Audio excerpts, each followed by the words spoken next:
Welcome to UNCAGED. Today we're speaking with Pete Dorogoff. Pete works for a company that probably doesn't really need much description. It's one of the world's largest. Pete works for Microsoft.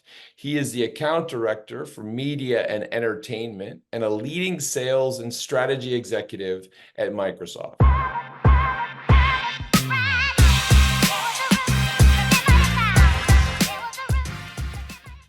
We're going to be talking a lot about technology, a lot about how technology comes together with business and some of the key strategic issues that are facing enterprises today, and really how Pete is going to tell us the secret sauce and how we deal with some of these issues, right? Hopefully we all need to know the answers. Let's start out with you, Pete. Tell us a little Sure. bit about you and your career.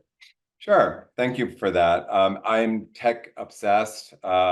Most people say customer obsessed, but really tech obsessed for quite a long time in my career overall.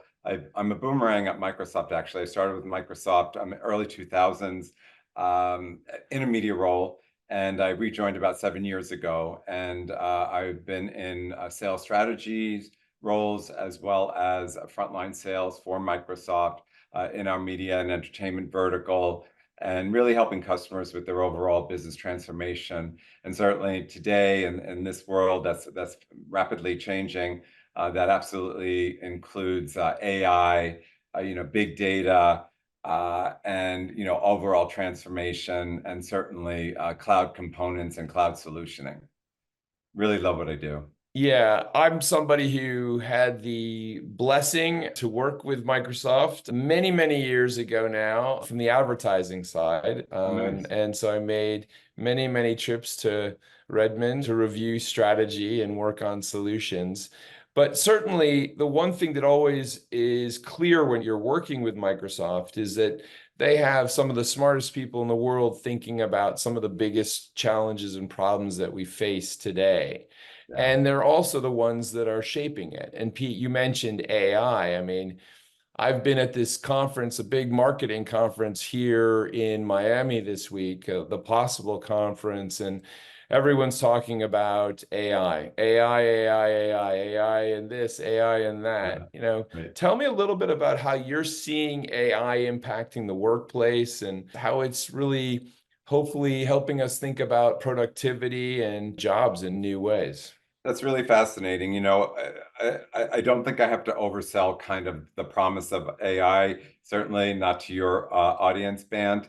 For Yeah. my day-to-day, though, I think, the customers that I work with, what I'm seeing most, and I think it's a really good thing, is almost a conservative approach, very much a conservative approach to AI. Because, Mhm. once you unleash it, there's no kind of going back.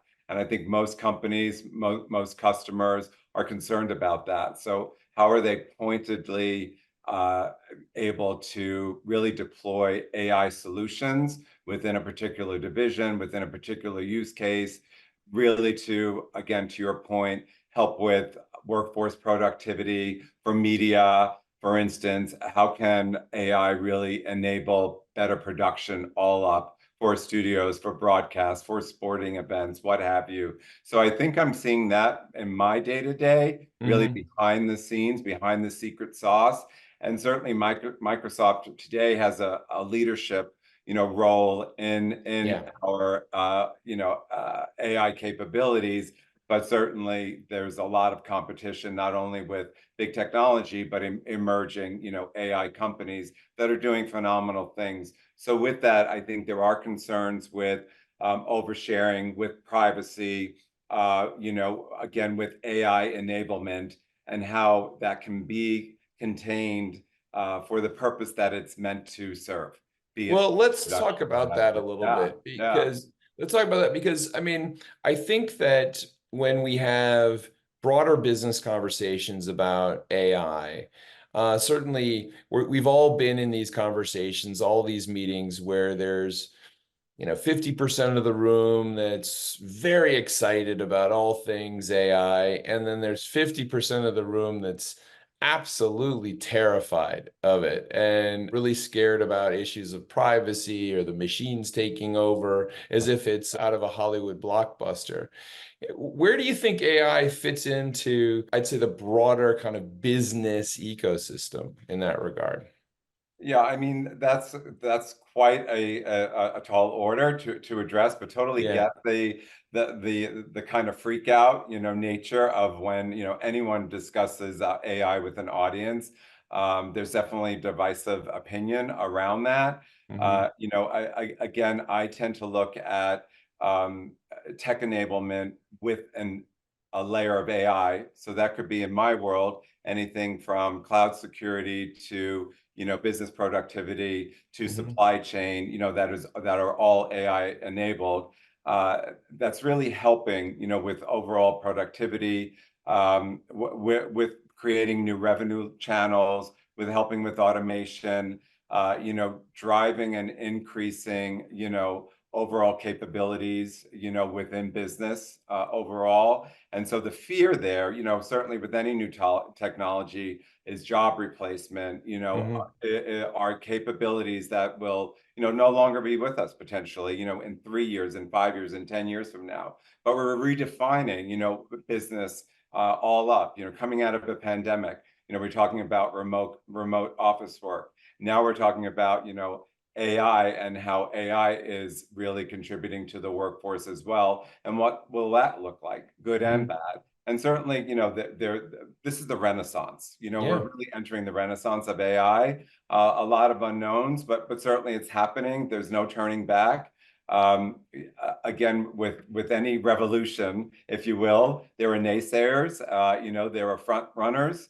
I happen to kind of be, somewhere in between, where I do have, some concerns and conservative approaches, as anybody would, but I'm really bullish on what AI can do to change the world, not only business, but our everyday, lives and lifestyles. Let's get a little bit more acute here because you are the media and entertainment guru Yeah, here with tech. totally. And I know certainly the media and entertainment industry has so dramatically changed. I mean, it's almost a completely different industry from when I started my own career with connected TV and Yeah. all of the new systems that you see today.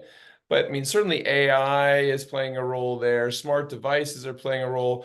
What are you seeing right now on the broader media and entertainment landscape?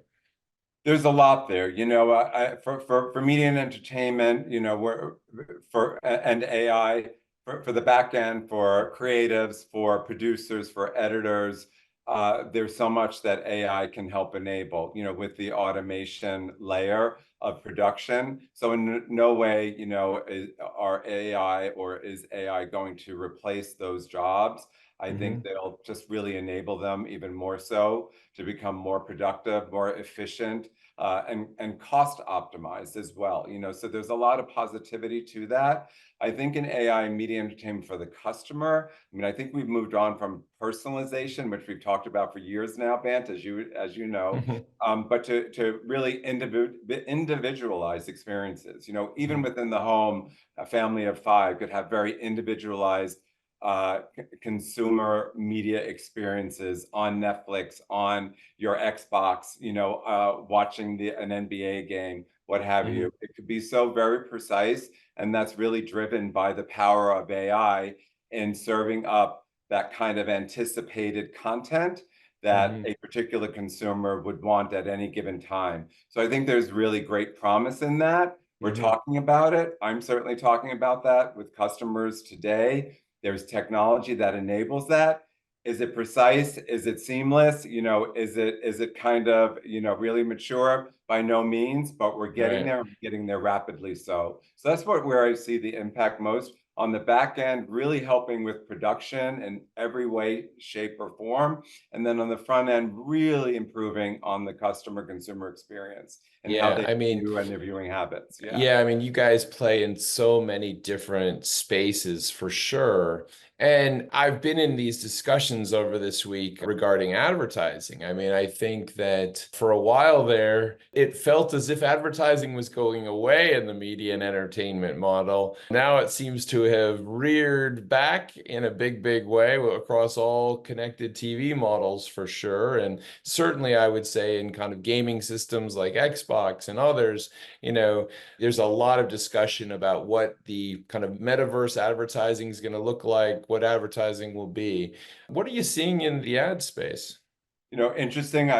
Full disclaimer, I haven't been in the ad space in quite some time, so I really Yeah. don't want to pretend to be a leader there. But certainly there'll be more seamless brand integrations. In any kind of customer experience. Microsoft, itself works with a lot of brands in sporting, for instance, where we're really integrating more brand and sponsorships in more of a seamless fashion.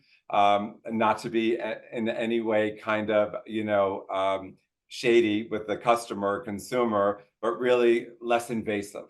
And I think Mm, that's where AI does play into it.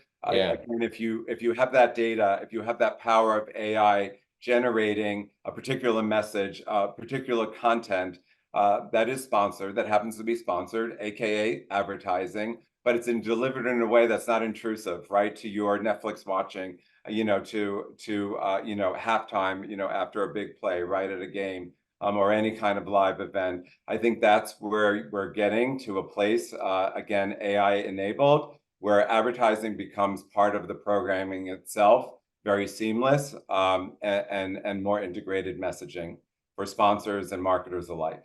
Pete, you have had an incredible career really on this kind of tech moment that we've lived through in our professional Yeah. careers. I mean, tell me a little bit about what drives you and where's that passion for this space? Where does it come from? Yeah, thank you. I mean, totally, it's me being, that growth mindset, lifetime leader for sure. I think I just love pushing the bar. I do that in my personal life, with the hobbies that I choose, but also professionally. I just like being on the top of my game. I've adapted, I've pivoted throughout my career, Mhm. really looking at, North Stars. So you talked about, connected TV years Yeah. ago, working in that space. And we're still not in that fully integrated connected TV No. world, right? Or environment, right? All these years later. So, that's that ride, that's that wave that I love to always be on. At one point we were really riding high on augmented, reality, mixed reality, still a thing, but I think it's morphing, it's changing, right? There's been a lot of false stops and starts, so again, we're not quite there, but as we get more into these massive computer generated experiences that are I think will come into that world that we have realized years and years ago. In something like AI, it's an interesting one because I've done a ton of work in the space, and certainly I would say about 18 months ago, it felt as if the world discovered AI. Yeah, And last year was kind of a year where there were a lot of what I would call like chickens running around with their heads cut off, right. not knowing exactly what it all meant, but they were suddenly doing tests and pilots and trying to figure it out. Where are we in 2024? Where would you say we are in terms of how enterprises are rolling it out? I love that question. I think that the shock is, kind of waning now, so Mm, there was absolutely every customer was calling me certainly and saying, I need AI, my CEO wants AI without even knowing what those use cases might be. So I think that, 2024 into 2025, is kind of the year of yeah, deployment. We're yeah, actually going to see, companies, businesses creating budget lines. I mean, let's talk about what it is, right? So, who knew there'd be a line item for AI? What does that line item even mean, right? yeah, that's a good So, point. that's really transformative, right? In business, for public companies, for the street, right?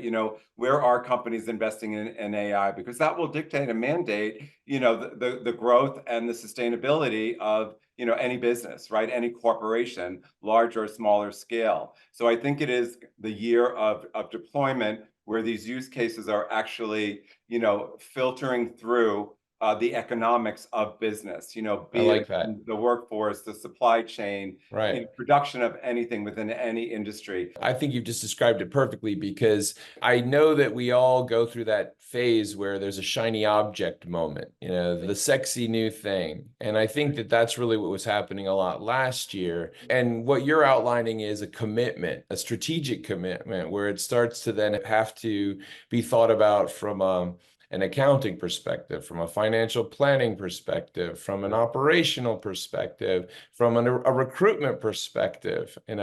That's exciting. I think it is going to be truly transformative. And Pete, I'll leave it up to you to take all the phone calls and all the Right. emails that are going to come in and ask you lots of questions about that stuff. Happy to. Pete, it's been Yeah. amazing speaking to you. If someone wanted to reach you, where's the best place to find you? The best place to find me is at Microsoft. I'm happy to give you my Microsoft email, but that's pete.dorogoff@microsoft.com. So always happy to entertain questions and any kind of ideation from anyone that might be confused or interested in partnering together, and always looking forward to new and bright ideas.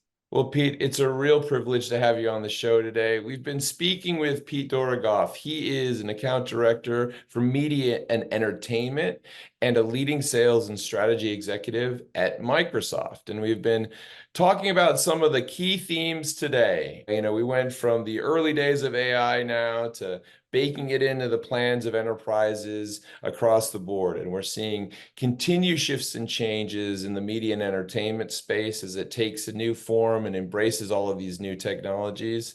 And Pete single-handedly is making it all happen. He has all the answers for all of That's us. right. That's right. I do. But thank you so much for being on the show today, and we look forward to having you back. Oh, pleasure, Ben. Thank you. Have a good night. Cheers. Take care.